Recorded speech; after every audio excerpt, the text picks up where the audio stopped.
বয়স হচ্ছে মাত্র 12+ জাস্ট। মেয়েটারে কালকে রাতে থেকে কিডন্যাপ করে লিয়ে গেছে গিয়া, কে লিয়ে গেছে গিয়া তারা ডাইরেক্টলি কইছে যে আয়াজ মেম্বার কংগ্রেসের পূর্বসুরের বাড়ির 2 নম্বর ওয়ার্ডের মেম্বার, তার একটা কেশার আছে এখানে।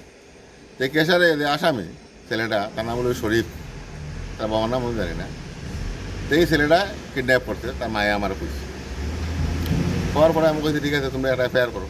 তো তারা যখন এফআইআর করছে, এফআইআর করার করিয়া তারা খালি এফআইআর করছে, করার ঘন্টা 2-1 ভিতরে আয়াজ মেম্বার আইছে, মেয়েটার মার কাছে আইয়া এক ধরনের থ্রেড যে তোমরা কেসটা উল্টো করো, আদারওয়াইজ তোমরা অসুবিধা হইব। আয়াজ মেম্বারে কইছে ঠিক আছে মাইয়া আমি উদ্ধার করিয়া দিব।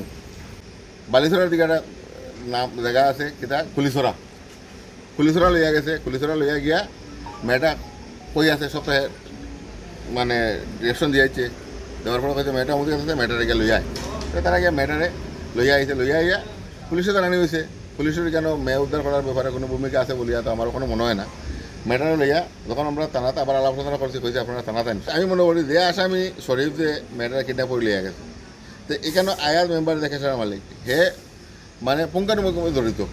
এটা তার উপরে আমার এটা একটা কমপ্লেন, হে পুঙ্খানুপুঙ্খভাবে জড়িত আছে। আদারওয়াইজ হে কেমনে গাড়ি দিয়ে লইয়া যায়, মাইয়া উদ্ধার করে, পুলিশে কুদিয়ে পায় না, হে কুদিয়ে পায় কীভাবে? হয়তো আমার এখানে আমরা কেউ কাজ করতে পারে, আমার কর্মচারী হইতে পারে। আমার কর্মচারী একটা অপরাধ করিয়া হয়ে গেছে কি আমি কেমনে জানি? নিশ্চয় আমার কাছে ইনফরমেশন আছে, হে আমার কইয়া দিছে, আদারওয়াইজ আমি করাইছি, এর লেগে আমি সব কিছু জানি। তারপরে আমার সন্দেহটা একটা হইতেছে কেন মেয়ের মারে ইয়া ইয়া হে প্রেশার দে যে তুমি কেসটা উঠাও। এর লেগে আয়াজের উপরে একটা এফআইআর হয়েছে, লিগেল একটা এফআইআর হয়েছে আমরা আয়াজের উপরে।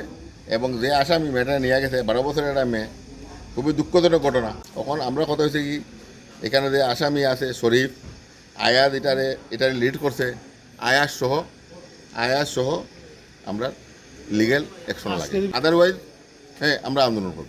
নারী পাচার 100%। তার 12 বছরের মেয়ে লইয়া যার গিয়া এখানে কদিন আগে 14 বছরের মেয়ে লইয়া গেছে বেঙ্গালুর। আবার তারা তখন প্রেশার দিছে, আমরা জানি না এইসব প্রেশার দিছে, আবার মেয়েটারে লইয়া আইছে। এরকম ঘটনা কখনো করতে আছে। রাত 8:30টার সময় আসলো। হ্যাঁ, তারপর তো আমরা ফোন দিচ্ছি না। তারপর দেখলাম ও ছেলেটা যেটা আইতো যাইতো, তারে আমরা ফোন করছি, তারও ফোন সুইচ হয়ে, তারও ফোন সুইচ। তারপর আমরা কিছু কারণে আমরা টুকাইয়া পাইলাম না, গ্রামে টুকাইছি, তারপর অনেক জায়গায় টুকাইছি, তারপর পাইছি না। তারপর গেলাম ও ছেলের বাড়িতে গেলাম, ছেলে নাই। তারপর আইসমা আমারে ফোন করছি, ফোন করার পর এই তো এখানের মেম্বার, তারা গ্রামের ফুলবাড়ি না খাটিমপাড়া। তারপর তারে আমরা কইছি আমরা মানুষ লাগে, আমরা কালকে বিকাল পর্যন্ত আমরা ওয়েট করবো, যদি মানুষ পাই না আমরা কেস দিব। হ্যাঁ, এইটা আমরা বলছি। তারপর সকালে তো মা কেস দিয়ে দিল আয়া।